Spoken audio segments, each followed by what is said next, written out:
Hello everybody, and welcome back to more Diablo 3 Season 4 PTR stuff. We're going to be looking at the biggest piece of content added in this patch, and especially on the PTR, which is Kanai's Cube. Now, if you're familiar with Diablo 2, you know what the Horadric Cube is, but this is kinda like the Horadric Cube. It works similar to it. When you open it up, you've got a 9 cube square, basically, where you can put things in and transmute them, and there's different recipes. We'll talk about that in a second, but first, where you get this thing, you don't go straight into your game and then you have access to it. You have to unlock it first, and it's really easy to do. What you do is you go to any of the towns on the map, so you could be in Act 5, 1, 2, 3, any of that. You just go talk to Zoltan Kuhl. He'll give you a quest. What you do is you go to Act 3, to the ruins of Shesharon. You do the first level, and you find the second level. There's a second level in the ruins of Shesharon. Once you're there, you just kind of look around. You'll find a room that has it's like a box room, and it's got the cube in it, and you talk to Zoltan Kuhl there again, and then you have access to it. You just go to any place in town, and you unlock it. It doesn't require any level to do so. You can do it at level 1 on a fresh new character that you've never played Diablo before on. Maybe you're starting a new season and you need to unlock the cube, you can go do it right away. It's really easy. Cool. So once you've done that, you can come to town, any of the places in town, once again, Act 1, 2, whatever. You come here, you open this up, and you're presented with this box as I showed you. But there's a couple things here. So I'll get to these in a minute, but you can extract legendary powers, and it shows you the recipes over here. So, this one says a legendary item. So that's the first bit. So you would throw a legendary item in there. Then you would, go through and pull out all of these new crafting materials, and then you would add 5 Death's Breath. You transmute it, and that will be that one done. Now, what happens with these is these are new crafting materials that you have to get. You get them from bounties. So once you've completed a set of bounties, so like say I go complete this set of bounties in Act 5, right? What I can do is go get the bonus cash, and then the bonus will switch now. So they changed the way bounties work. So once you finish the bonus bounties on this one, it'll switch to another one of these acts, and you can go do it there. Now, when you do the bonus bounties, you'll get an extra cache of items, unlike before. And when you do that, you'll get additional crafting materials. You'll be limited to a certain amount on the first cache that drops, but you'll get a second, set of crafting items when you do the bonus cache, if that makes any sense at all. So it's always better to do the bonus ones, especially if you're farming just as many of these matches as you can. So like this first one here, it requires one of each of these, Death's Breath, and a legendary. And what does that do? Well, it puts the legendary power in the cube for you. So you could take any legendary that has a specific power, such as my Furnace, right? Increases damage against elites by 43%, right? You put that in here, and then suddenly you can choose it as a passive. You have 3 passive slots. You have a weapon slot, an armor slot, and a jewelry slot. So some of you have already figured out how overpowered this is and how awesome it is, because if you look over here, I'm using Focus and Restraint as my 2 rings. However, my ring passive, I'm using Convention of Elements. So I'm getting a Convention of Elements passive going, and you can see it, I have it equipped right now. Even though I have Focus and Restraint on, I'm getting the Convention of Elements going, which is a really good ring. So I have that going, plus my 2 rings. That is so freaking good. You have no idea. You can also do the same thing with weapons. Like Johanna's Argument, right? This is a new weapon that was added in this new season. It's really good for Blessed Hammer. But one-handed weapons aren't necessarily the best for Crusaders. You typically want to be using a 2-handed weapon. So that's what I've done. I've got that as my passive, so I'm getting that effect for Blessed Hammer attack speed. But I'm using the Furnace as my weapon, which is a 2-handed weapon. Really, really good. You can also do cool little combinations, like I could be using Johanna's Argument. Like I could pop that in here, like so.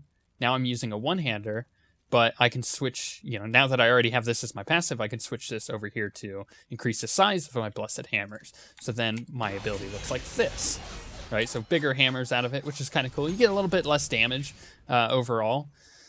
But then, you know, the other thing to keep in mind is that shields and mojos and offhands, like sources, those all count as your weapon slot as well. That's not an armor slot. It's a mistake that I made early on, right? So you can take any item. Once again, you put like all of them in like this. You put a weapon in. You put those death breath in. As you can see, that lines up with the recipe. Then you transmute it, and then that item power is in the cube forever. It never goes away, which is really cool. And there's no, there's no cost for switching these. You can switch them at any time. You just have to go to the cube, which is really, really cool. Now, you can also do cool combinations where you've got, like focus and restraint on, and you're using things like maybe a Hellfire amulet, which is really cool because it gives you one of your class passives. But then you can come in here and get Zephyrian amulet, which gives you immunity to lightning. So you're kind of being able to double up on things like that, which is also really good, as you can imagine. Now, the final thing I wanted to note about these transmutes is no matter what, when you have this as a passive slot in here, it gives you the max amount. So say my Frostburn rolled with a 42% chance, right? And then I put it in here, and it wouldn't be 42% chance anymore. The passive will always give me the maximum amount of damage. So like if I put my Furnace in there, which is a 43% increased damage against Elise, but you can see the max is 50. It will then give me 50 as the maximum passive, which is a really cool way of going about it.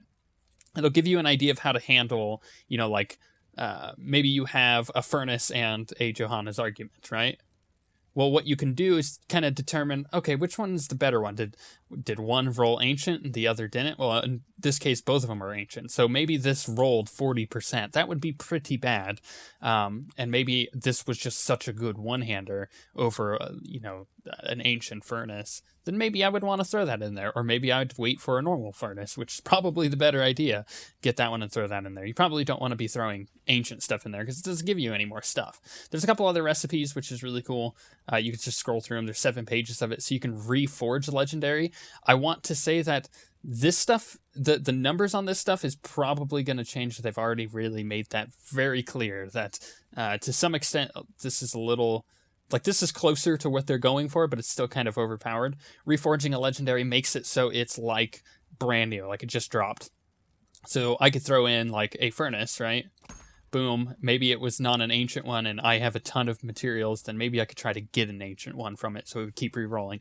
Thing to note here, if you have re-enchanted it, like I got the 10% damage on this there, if you've re-enchanted this so many times, in fact, let's head over here. How much would it cost me to... 583,000 gold. So that's not too bad.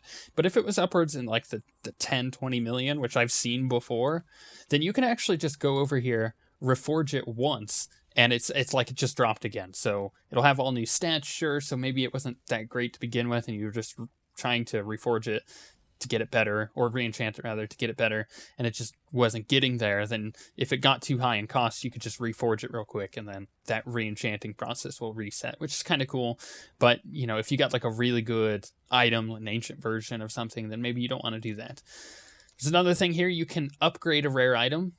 Don't really see the use of that too much. Maybe that will change in the future though. You can convert a set item. Again, this thing is going to change the cost of it because this is a little overpowered at the moment. So say I got 2 sets of the Mountain of Light, right? These shoulders. I could throw those in there and it will reforge to another one of these set pieces. So maybe at the start of a season I have, already gotten the pair of shoulders, another pair of shoulders drop. I say to myself, oh crap, I don't want another pair. I could throw it in there and I can get myself another piece of the set, which is really cool. Plus, it can switch to being ancient when you convert it to a different set item, which is also really cool. Now, there's remove level requirement. It requires a rank 25 Gem of Ease and just any item. That's super good because you can go through like an entire set of items for a new character that you want to level. Maybe you're leveling with a buddy and you want to play the same class as him on your alt. Then when you go to level him up, all the gear that he's gotten that he got duplicates of that he's probably given you, you can then remove the level requirement of and level yourself real quick if you really want to do that. I like that feature. You can convert gems. This is actually pretty cool. because sometimes you just have too many diamonds and you really need more emeralds or more rubies or something, so you can convert them. It does 9 at a time. And then finally, it's convert crafting materials, which is another good and helpful thing. So when you're loaded on certain crafting materials, you can get different ones that are probably more useful to you. Now, finally, right, because I'm just kind of rambling on, there's 2 things that people don't know about this typically. You can there's secret recipes, and the ones that people most know about, but still don't know enough about, is the fact that you can throw in just a normal puzzle ring, or a normal one of these, right? You can just throw this in, and you can transmute it, nothing else in there, and it opens up a portal to the vault. Or, if you open this one up, it'll, try that again. Yeah. I'm confusing the heck out of the game right now. Bink. I don't know why it's doing that. Look, it may be because the portal to the vault's open. See if it works. There we go. So that one opens up a... See, I got to report that bug now. This one opens up to not the cow level, which if you did the cow level event during the anniversary event, then you would know exactly what that is. But it's really cool because you could just save up those 2 items and suddenly you're able to farm out both of those events. That means puzzle rings are infinitely more useful. It means you can get a lot more gold at the beginning of a season, especially with new characters, because you could just open up portals to the vault and farm out the money. This is going to be super overpowered if you farm up a lot of puzzle rings and then just do it on Torment 10, because you're going to get so much gold out of it. It's going to be too ridiculous. However, it's really nice because they increase the amount of repair costs that you have to do when your armor's broken. However, I think that pretty much covers everything with the cube. It's fairly simple in its complexity, but there is a lot of complexity here because there's a lot of different combinations that you could do with items. People who are way smarter than me at building, characters are going to come up with some really cool stuff. People already have, and when more items come out, it's just going to get better and better. I really, really like that. But with that being said, we shall see you guys next time.